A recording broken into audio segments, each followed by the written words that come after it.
Hello everyone और welcome back. और कचड़ा शेयर के सीरीज में बेसिकली एक प्लेलिस्ट इसका भी होना चाहिए कि कौन से शेयर बहुत कचड़ा शेयर है, कौन से शेयर से आपको बच के रहना चाहिए। अगर आपने उसमें 1 रुपये भी लगाया है ना, तो वो शेयर आपका 1 रुपये भी खा जाएगा। वो शेयर कचड़ा मतलब बकवास मतलब घटिया शेयर होता है। अब ये हम बात क्यों कह रहे हैं, कमेंट सेक्शन में आप मुझे जज कर सकते हैं, वो कंप्लीटली आपके ऊपर है। पर ये हम डेटा ड्रिवन एनालिसिस कह रहे हैं।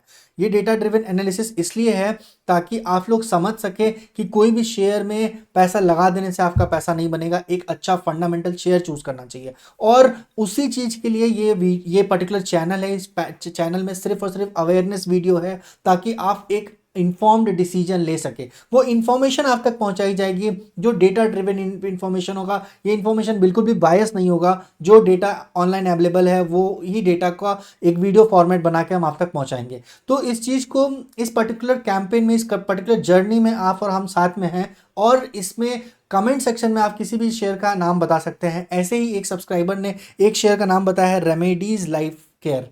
ठीक है, रेमेडीज लाइफ केयर एक बीएससी में लिस्टेड कंपनी है। बेसिकली ये कंपनी 2024 में ही लिस्ट हुई थी 7 एम्प्लॉयज़ के साथ।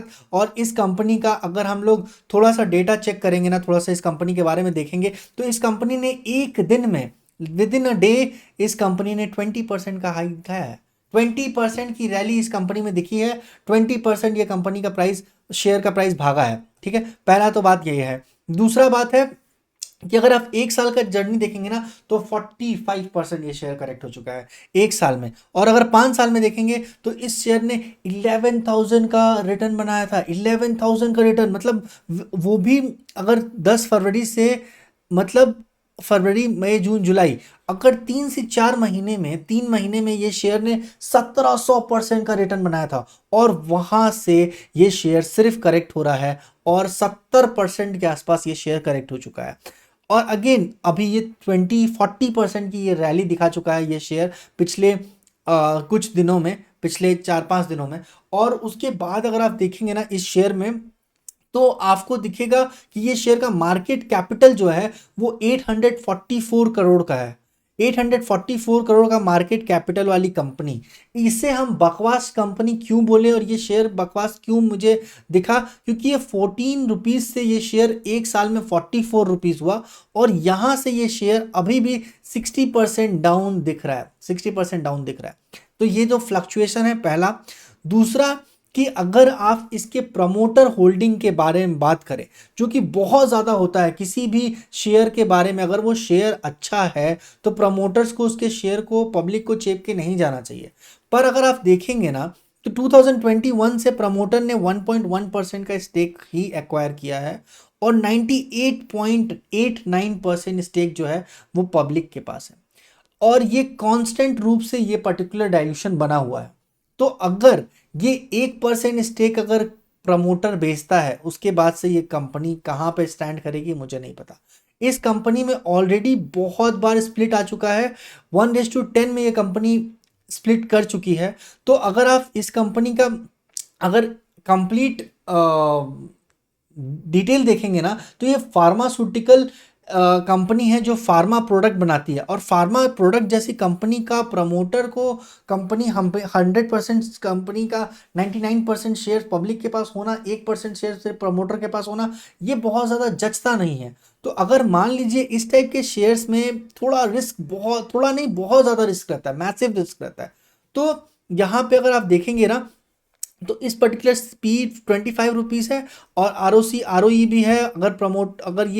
अगर आप इसके ग्राफ को देखेंगे, चार्ट को देखेंगे, तो ये बेसिकली चार्ट क्या कहता है कि इसने डेथ क्रॉस ओवर बनाया है। डेथ क्रॉस ओवर का मतलब है 50 डे डीएमए जो है 200 डे डीएमए को यहाँ पे कट कर रहा है।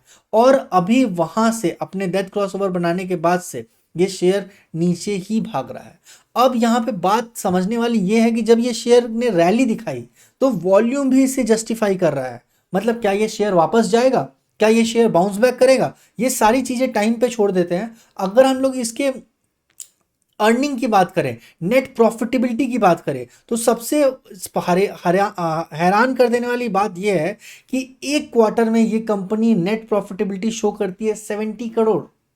70 crore rupees net profitability show करती है। और नेक्स्ट क्वार्टर में ये कंपनी 55 करोड़ का लॉस शो करती है। अगर इस कंपनी का ईपीएस 1.71 है और डायरेक्टली वो उस कंपनी में 60 करोड़ के आसपास का लॉस रजिस्टर करती है, मतलब यहां से अगर आप देखेंगे ना तो 140 करोड़ के आसपास का लॉस रजिस्टर कर रही है ये कंपनी क्वार्टर बाय क्वार्टर।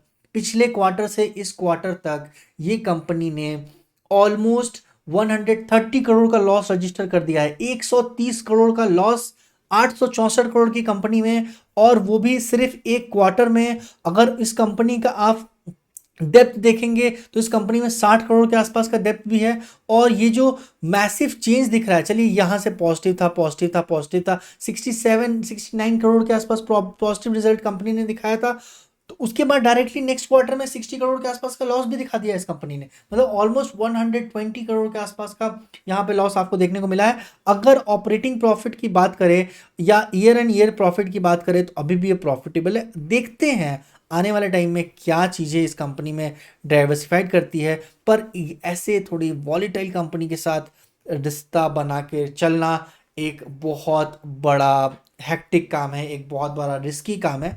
तो अगर आपको लगता है कि इस टाइप की कंपनीज एक अच्छा सस्टेनेबिलिटी देती है तो प्रमोटर होल्डिंग किसी भी कंपनी के बहुत ज़्यादा ज़रूरी होता है। अगर प्रमोटर होल्डिंग किसी भी कंपनी में बहुत अच्छा है, इंक्रीज कर रहा है, एफआईआई की होल्डिंग है, डीआईए की होल्डिंग है, तो आप उस कंपनी में एक अच्छा पोजीशन ले सकते हैं। पर अगर प्रमोटर होल्डिंग ही उस कंपनी में 1% है, 99% शेयर जो है पब्लिक के पास है, तो जाहिर सी बात है पब्लिक से वो पैसा निकलवाने के लिए वो शेयर कंपनी को लॉन्च किया गया था। क्योंकि अगर वो कंपनी इतनी मैसिव है, इतना अच्छा होल्डिंग है उस कंपनी में, उस कंपनी में इतना अच्छा काम चल रहा है, तो उसके प्रमोटर्स उस कंपनी का शेयर क्यों नहीं एक्वायर करते हैं, ये क्वेश्चन हमेशा आपको पूछना चाहिए। प्रमोटर वो होते हैं जो कंपनी को इनिशियल लेवल पे स्टार्ट किए होते हैं। तो अगर किसी कंपनी को आप स्टार्ट करेंगे तो उसका शेयर, अगर वो कंपनी फंडामेंटली अच्छी है, वो कंपनी एक एथिकल काम कर रही है, तो उसका शेयर आपके पास जरूर होगा, क्योंकि वो उस कंपनी को आपने स्टार्ट किया था। तो अगर वो कंपनी में आपका ही स्टेक नहीं है तो पब्लिक के पास वो कंपनी चिपकी हुई है, इसका मतलब वो कंपनी कभी भी कुछ भी हो सकता है उस कंपनी में। मिलते हैं किसी नए वीडियो में, तब तक के लिए stay tuned, take care, thank you so much guys. और अपना समय देने के लिए बहुत बहुत धन्यवाद। आप इस चैनल को सब्सक्राइब कर दीजिए, इस वीडियो को लाइक कर दीजिए, और अगर आपका कोई भी सजेशन है तो आप कमेंट सेक्शन में जरूर बताइएगा।